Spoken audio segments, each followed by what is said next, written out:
반갑습니다. 오늘은 일론이 새롭게 밝힌 자율주행 목표와 처음으로 공개된 파운데이션이 아닌 일반 사이버 트럭 소식과 함께 아주 흥미로운 테슬라의 패턴에 대해서도 정리하겠습니다. 일론 머스크는 X를 통해서 자율주행에서 운전자 개입이 필요한 평균 주행 거리가 10,000마일에 도달할 것이다 라고 밝혔습니다. 10,000마일을 킬로미터로 바꾸면 16,000km가 됩니다. 이 16,000km는 1년에 사람들이 주행하는 총 거리가 되기도 합니다. 이걸 다르게 말하면 운전자 개입이 필요한 빈도가 1년에 한 번이 될 것이다 라고 밝힌 것입니다. 일론의 이런 발언이 지금은 어떻게 평가가 될 것이고, 그리고 조금 시간이 지난다면은 또 평가가 어떻게 바뀔지, 과거 여러 번 반복되었던 사례들의 패턴을 함께 보면서 정리하겠습니다. 일단 현재 테슬라의 FSD 자율주행을 보게 되면 운전자 개입이 필요한 평균 거리는 약 100마일 정도입니다. 그런데 일론 머스크가 곧이라고 말을 하였죠. 이 100마일의 100배인 10,000마일로 증가가 될 것이다 라고 밝혔습니다. 현재 FSD의 발전 트렌드를 보게 되면 운전자 개입이 필요하기까지의 주행 거리는 꾸준하게 올라가고 있지만 최근 12.5 버전으로 바뀌면서 오히려 조금 내려가는 모습도 보여주었습니다. 버전은 올라갔는데 마치 기능 자체는 더 떨어진 것과 같은 모습을 보여주고 있습니다. 그런데 여기서 조금 더 자세히 살펴볼 필요가 있습니다. 지금 보는 거는 전체 평균을 나타내는데 왜 운전자 개입이 필요했는지 그 원인을 나눠서 살펴보게 된다면 아주 재미난 패턴을 확인할 수 있습니다. 레인즈님께서 이와 관련된 내용을 정리해 주셨는데 12.5 버전으로 바뀌면서 주요 운전자 개입이 필요한 원인이 3가지로 줄어들게 되었습니다. 교통신호, 도로 위 장애물, 그리고 응급차량과 관련된 주요 운전자 개입이 필요했습니다. 운전자 개입이 필요한 카테고리가 단 3개로 줄어들었습니다. 그럼 12.5 버전 이전에는 어땠는가? 이 3가지와 함께 8가지 다른 주요 운전자 개입이 필요한 원인이 존재했습니다. 총 11개의 원인이 3개로 줄어들었다는 걸 볼 수 있죠. 이게 아주 흥미롭죠. 전체 운전자 개입이 필요하기까지 주행 거리를 보게 되면은 이 수치가 내려갔기 때문에 마치 버전에서 성능이 떨어진 것 같은데 운전자 개입이 필요한 이유 자체를 3가지로 줄여둔 상태이고 이제 앞으로 나올 버전에서 이 3가지의 초점을 맞춰서 개선을 하게 된다면 훨씬 더 큰 점프를 할 수 있는 준비를 마련했다는 걸 볼 수 있습니다. 여기에 더해서 일론 머스크는 하드웨어 3의 주행 역시 훨씬 더 부드러워지는 업그레이드가 진행이 될 것이다 라고 밝혔습니다. 과거 하드웨어 3와 하드웨어 4를 나누며 하드웨어 3는 제대로 된 자율주행이 불가능할 것이다 라는 근거 없는 주장도 있었지만 이 주장 역시 사실이 아님을 증명해 나가고 있습니다. 이런 원인을 살펴봤음에도 불구하고 현재 평균 100마일에서 일론 머스크가 말하는 평균 10,000마일, 이 100배의 차이는 괴리감이 너무나도 크기에 이와 관련된 부정적인 이야기가 쏟아질 것입니다. 그런데 이와 비슷한 패턴은 일론 머스크와 관련해서 벌써 수십 번도 넘게 발생하였습니다. 즉 가장 최근에 나왔던 내용 중 몇 가지만 한번 살펴보죠.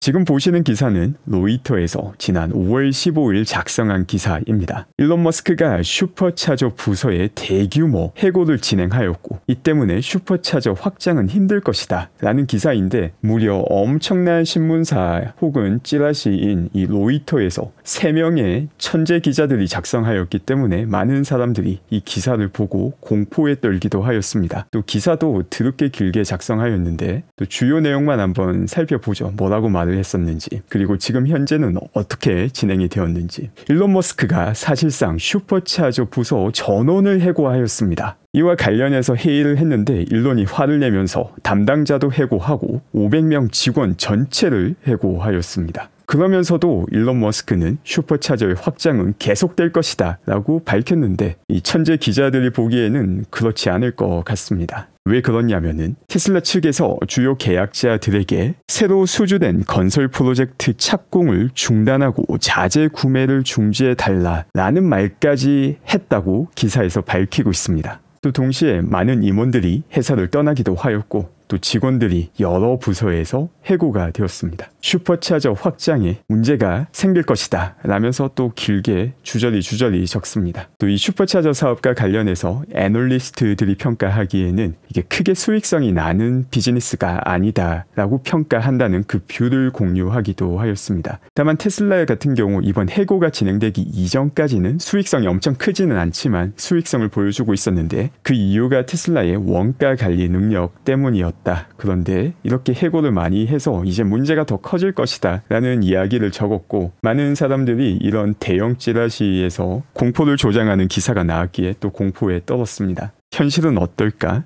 3분기 테슬라 슈퍼차저 관련 퍼포먼스 요약입니다. 2,800개의 슈퍼차저를 새롭게 설치하였으며 작년과 비교해보면 23%의 성장을 하였습니다. 주차를 통해서 충전한 양도 27%나 성장을 하였습니다. 이거 망한다며 전원 다 해고해서 이제 뭐 짓지 말라라고 계약자들한테 요청도 하고, 전문가들은 원래 슈차 비즈니스가 수익성이 없는데 더 큰 문제가 발생했다라고 했는데 이거 어떻게 된 일일까? 상당히 궁금합니다. 자, 지난 2분기 같은 경우 슈차 확장을 보게 되면 연간 23% 성장을 했습니다. 그런데 테슬라 슈차 부서에서 그렇게 대규모 해고를 했는데 어떻게 똑같이 23% 성장을 하지? 뭐 마술과 같은 일이죠. 기사에서는 망한다고 난리를 부렸는데 인원은 줄어들었는데 엄청난 성장률이 유지가 된다. 당연히 좋은 것이죠. 이 밖에 비슷한 예로는 최근 4680 수율 문제도 있습니다. 이 수율 문제 같은 경우는 그 이야기를 전 처음 듣고 너무 어처구니가 없어서 여러 번 자세히 다루기도 하였죠. 또 과거 고위 임원이 사퇴할 때마다 공포를 조장하는 기사는 나왔습니다. 일론이 트위터를 인수하고 일론이 트위터를 인수했기 때문에 곧 망한다고 난리친 기사들 역시 아주 많았죠. 사이버 트럭이 처음 소개되었을 때는 생산이 불가능하다는 전문가 인터뷰와 기사가 많이 나왔고, 사이버 트럭을 생산을 시작하니 대량 생산은 불가능하다는 전문가들의 기사도 많이 나왔습니다. 당시에는 온갖 부정적인 기사가 나왔습니다. 그런데 앞서 말씀드린 예에서 사이버 트럭 대신 다른 테슬라 차량 모델 이름을 바꿔 넣으면 똑같은 일이 테슬라 전체 모델에서 발생하기도 하였습니다. 모델 3에도 발생하였고 Y에도 발생하였고 그 이전에 S와 X, 로드스터 전부 다 똑같은 일이 발생했습니다. 그런데 테슬라 차량 모델뿐만 아니라 4680, 로켓 재착륙, 스타쉽 등등 사실상 일론이 성취한 모든 업적에서 똑같이 적용되는 일이기도 합니다.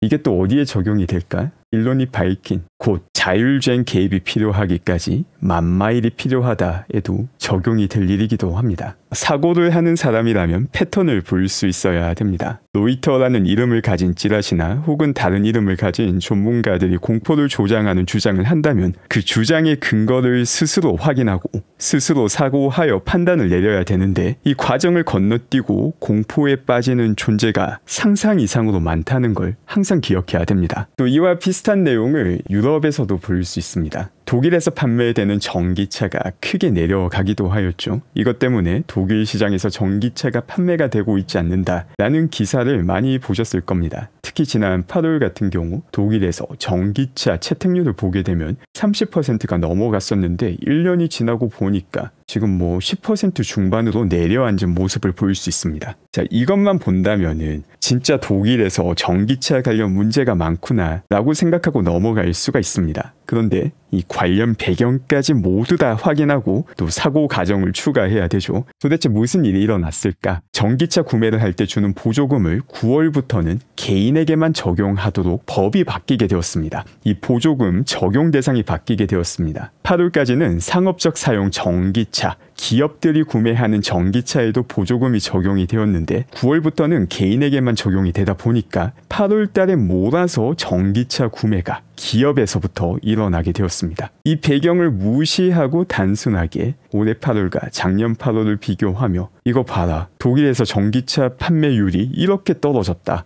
라고 말을 하고 여기에 속아 넘어가는 사람들이 엄청 많기도 하였죠. 그리고 또 하나 중요한 점은 작년 12월 이후부터는, 그러니까 올해 1월부터는 이 보조금 전체가 사라지게 됩니다. 8월에서 9월로 넘어가게 될 때는 적용 범위가 바뀌게 되었고, 작년 12월에서 올해 1월로 바뀌게 될 때는 보조금 자체가 사라지게 됩니다. 이 두 가지를 고려하고 전기차 채택률을 보게 된다면 2023년 어떻게 우상향하고 있죠. 여기서 보조금의 적용 범위가 바뀌었기 때문에 이걸 고려하고 본다면 또 9월부터 2023년에도 우상향하는 패턴을 보여줍니다. 자, 그 다음에 올해로 넘어오는 1월을 보게 되면 갑자기 또 채택률이 많이 내려가는데 보조금이 삭감이 되었죠. 이걸 감안하고 독일에서 2024년 전기차 채택률이 어떻게 되는지를 본다면 그 기울기가 엄청 가파르지는 않지만 여전히 우상향으로 올라가고 있다는 걸 볼 수 있습니다. 항상 기사에서 말해주는 내러티브만 듣고 끝나는 것이 아니라 항상 더 살펴봐야 된다는 걸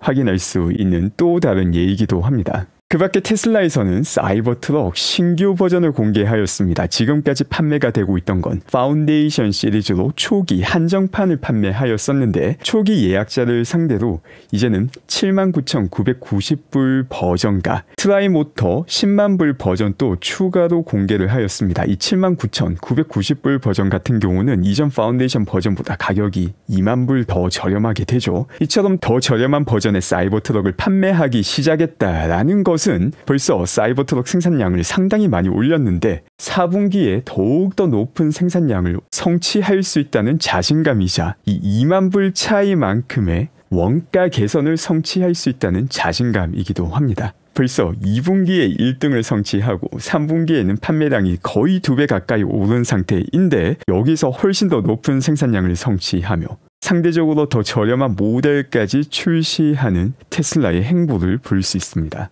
또 동시에 초기 예약자분들 같은 경우는 FSD를 여전히 7,000불에 구매할 수 있으며 7,500불의 전기차 보조금 같은 경우 구매 시에는 적용이 되지 않지만 다음에 개인이 내는 세금에서 세액공제가 적용되는 것으로 보입니다. 조태금 아이어씨께서 실제 텍사스 공장에서 파운데이션 버전이 아닌 일반 사이버트럭의 이미지를 공유해 주시기도 하였습니다. 이와 함께 슈퍼컴퓨터 클러스터에 활용이 될 냉각 공장 역시 거의 완공이 되어 있는 상태입니다. 이제 조만간 한 번 더 FSD와 관련해서 큰 업그레이드가 진행이 될 것이다 라는 걸 명백하게 보여주는 증거가 됩니다. 그리고 유럽에서도 주요 소식이 전해졌습니다. 바로 유럽에서 중국으로부터 수입하는 전기차 관세와 관련해서 다시 한 번 더 관세 투표가 오늘 진행이 되었고 일부 브랜드에 대해서는 45%까지 관세를 매기겠다고 결정을 하였습니다. 그런데 이게 테슬라에 미치는 영향은 사실 플러스가 될 가능성이 높아 보입니다.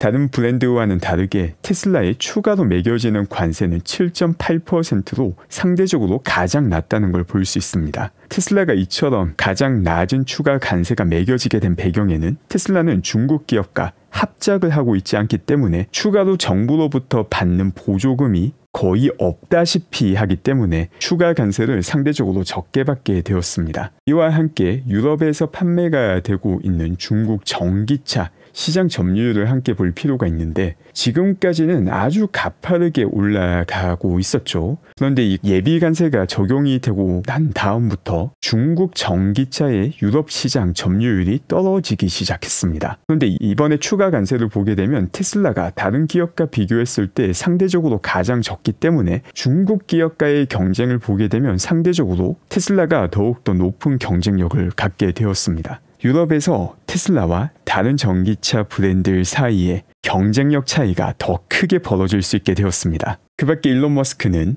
허리케인 피해를 입은 지역의 도움을 이어나가고 있습니다. 피해 지역에서 스타링크를 통해서 벌써 큰 도움을 받았다라는 감사 게시글을 올렸고 여기에 대해서 일론 머스크는 내가 더 도와줄 게 있는지 물어보는 글을 남겼습니다. 여기에 대한 대답 역시 상당히 인상적입니다. 더 받을 도움이 없다라고 표현을 하였습니다. 도움을 받을 수 있는 만큼 가득 받았기 때문에 더 이상 받을 수 있는 추가 도움이 없다라고 말한 것이죠. 또 일론 머스크의 도움 덕분에 정말 많은 사람들의 목숨을 구할 수 있었다라고 평가하기도 하였습니다. 여기에 더불어서 일론 머스크는 스타링크 DC뿐만이 아니라 스타링크와 휴대폰을 직접 연결하여서 휴대폰이 터지지 않는 곳에서도 스타링크 위성을 통해서 연결을 하게 된다면 훨씬 더 많은 사람들의 목숨을 구할 수 있게 될 것이다 라고 밝히기도 하였습니다. 또 이와 관련된 세부 내용을 보게 되면 정치적으로 이런 목숨을 구하는 일 역시 억압하는 기업과 정치인이 존재하는 게 현실이기도 하고